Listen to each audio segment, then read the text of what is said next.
In this tutorial, I will show you how to find fonts and format text in Canva. First, open Canva in your browser and log into your account. If you do not have an account yet, you can create one for free.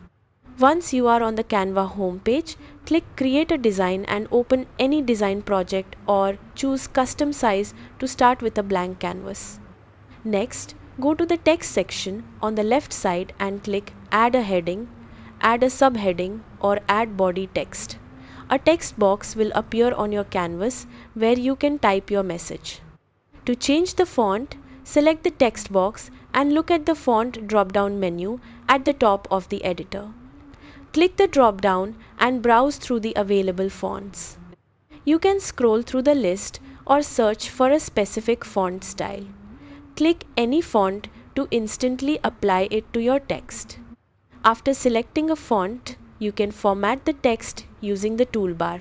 Change the font size, adjust the color, and use bold, italic, or underline options to style your text.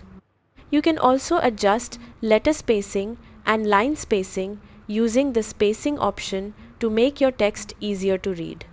If you want to add special styling, click Effects to apply options like shadow, outline, or curve to your text. Take a moment to review your design and adjust the text formatting until it looks balanced and clear. When your design is ready, click Share and then Download to save your project.